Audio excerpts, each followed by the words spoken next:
Hi, I'm Dean Burnetti, and I'm here today for what's going to be an interview of a good friend of mine, attorney David Gibbs. David Gibbs is a nationally renowned attorney dealing with subject matters that are important to what we often refer to as Christian jurisprudence.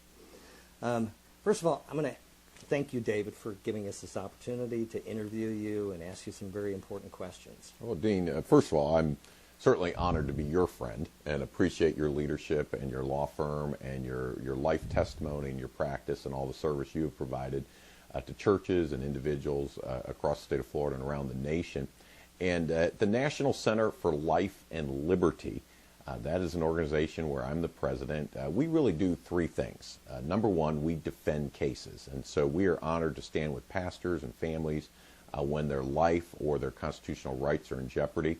Number two, we work with policymakers. We are in Washington each and every week from our office there, trying to influence the Congress and the administration on faith and family issues. And then number three, and I'm certainly honored to do this with you, I want to be a voice in the culture.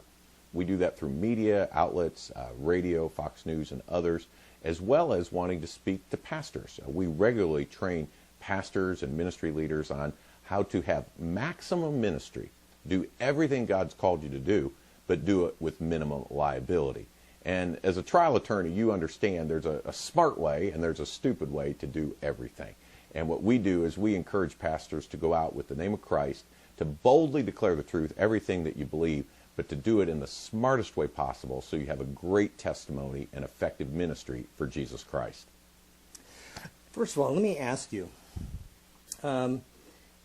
anti-religious organizations, I think oftentimes pastors believe that there's somebody out to get us. There's somebody that's trying to limit our ability to have a voice in our culture, whether it be on right-to-life issues or any other religious issues that may be involved in the subject matter of politics.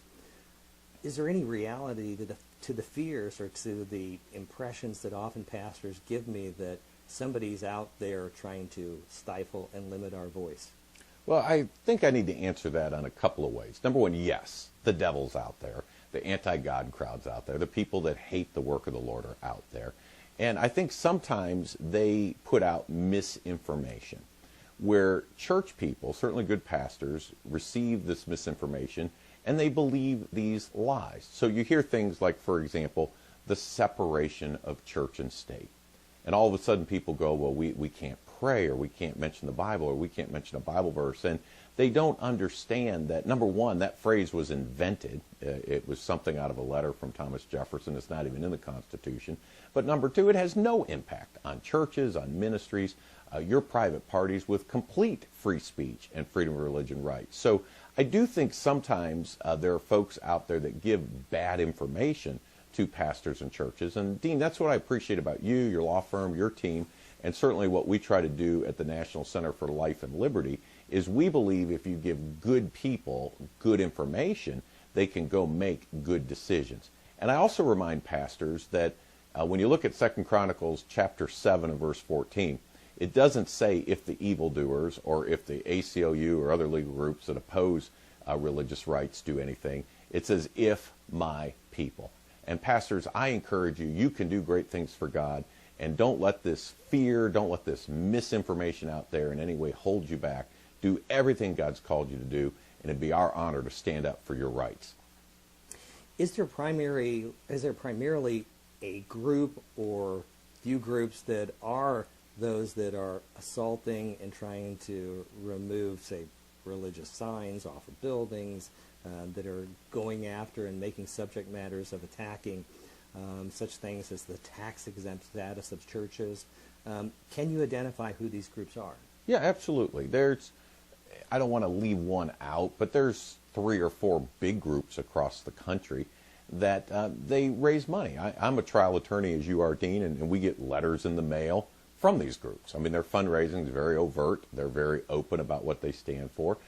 They want to eradicate Jesus Christ. They want to eradicate religious influence. They want to eradicate things like In God We Trust, or people ending prayers with In Jesus' name I pray, amen.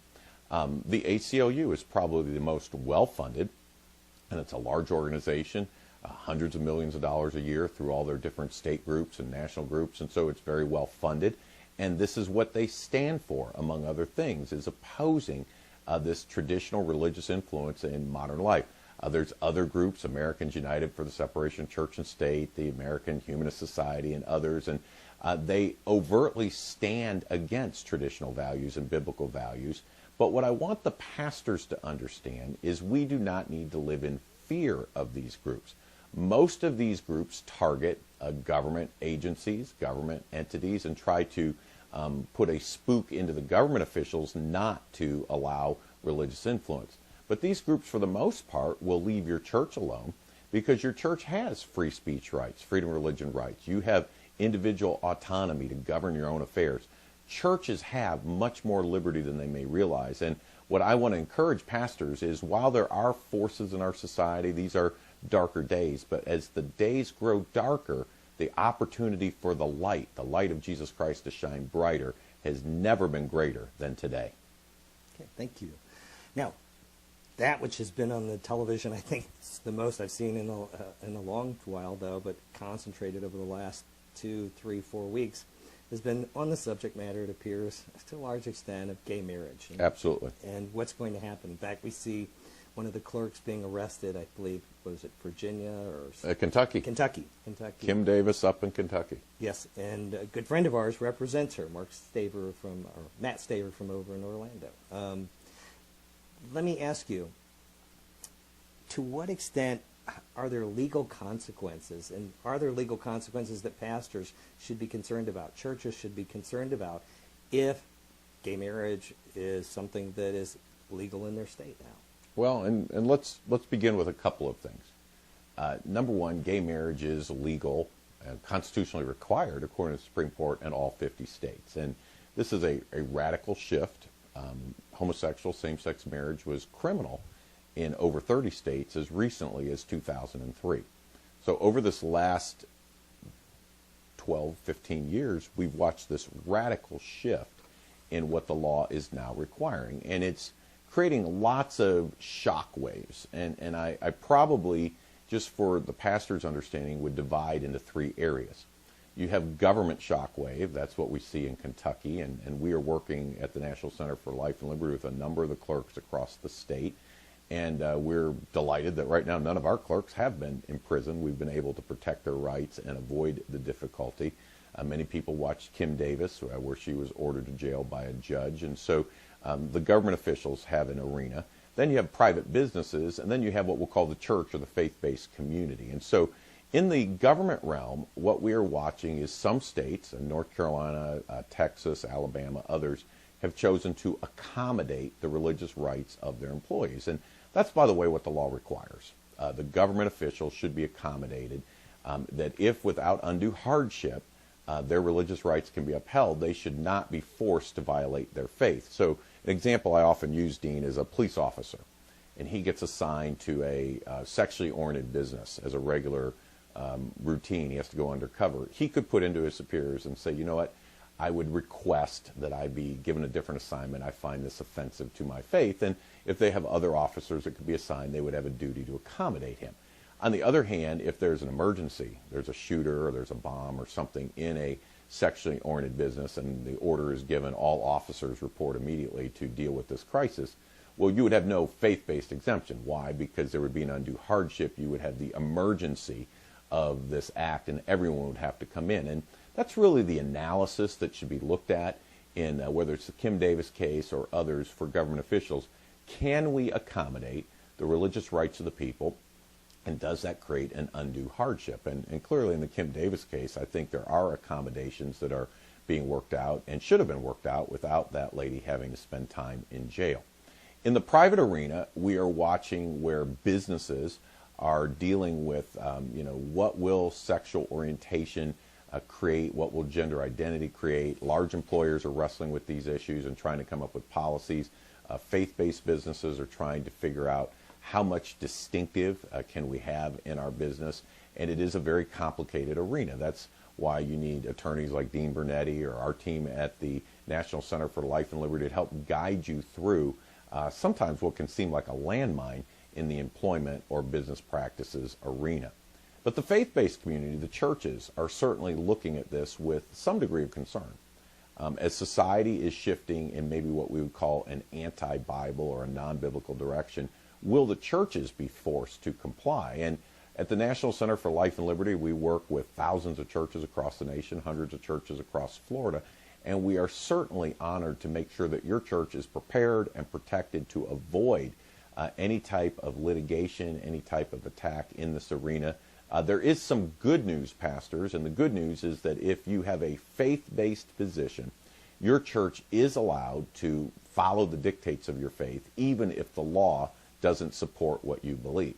And so what I'm saying to pastors is make sure you know what you believe in this area, make sure that you get it reduced to writing, and at this point, the law is clear that religious organizations, certainly local churches, ministries, are free to practice their faith regardless of what the Supreme Court may say with respect to redefining marriage to include same-sex unions. Thank you. Now, is it a threat, or is there a threat that a church, and I've heard pastors who have asked me this question, oh my goodness, if I don't marry a gay couple who presents themselves, who has a valid, a marriage license here in the state of Florida, do I have some fear that I could lose my tax-exempt status or risk my church's tax-exempt status? Well, and the answer, unfortunately, is yes, but not quite yet. Okay, and I know that's a terrible answer from an attorney, but yes, there is huge concern that the IRS, and this is why upcoming elections, public policy, that's why we work diligently in Washington, if the IRS were to say you cannot be tax exempt if you discriminate based on sexual orientation, not just weddings, but membership. Churches don't take unsaved people into membership, generally speaking. They certainly don't allow folks in open sin to come in and to continue in sin without some desire to change or conform to the beliefs of the church. So to answer the question, yes, tax exemption is going to be a battle in the future where lots of colleges and other religious organizations are trying to evaluate, should we start operating now as if we would have to pay taxes? But I will tell you that's a radical financial shift when you look at property taxes, income tax, and other things. So yes, tax exemption is going to be a battle in the future. It's still protected. No church has yet lost their tax exemption because of discriminating against homosexuals or same-sex couples. But there is definitely a push in Washington, and the agenda of the what they call the LGBTQ, the lesbian, gay, bisexual, transgender, and even questioning crowd, is that they are going to push for tax exemption to be an issue. So it is going to be in the forefront. It's just not quite here yet. Okay. That gets us the first part of the question that I have, and that was, hey, is there any issue about penalty by the government, tax exempt status? The next point, though, in question I often have been hearing is, well, okay, so I don't lose my tax exempt status. Could I be sued? And is there even a remote possibility they can successfully sue my church because we have refused to marry this couple? And the answer is probably not, but let's put a couple of factors in. Churches have the right to marry, and we could even use the word bury, perform functions for their constituents according to their faith. And so if someone says, I demand that you do this funeral, a church can decline. I demand that you do this wedding, a church can decline. Or really anything else, a baby dedication or a baptism or any other service that your church were to choose to conduct, that the churches, according to their faith, are free to say yes or no. But here's the one caveat.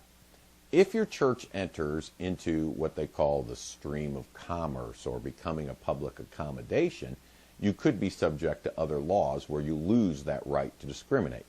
You say, well, Mr. Gibbs, how would that happen? Well, if you, for example, rent your facilities out and just say anybody can come in for $100 and you can have the gym for the afternoon. If that were an income stream for your church, well, once you've opened yourself up, then you would lose the ability to discriminate based on the faith. And so we encourage churches to not open themselves up to the general public, do not advertise for people from the community to come use your services or to use your facilities, but to reserve that for your faith-based functions, predominantly for the benefit of your membership.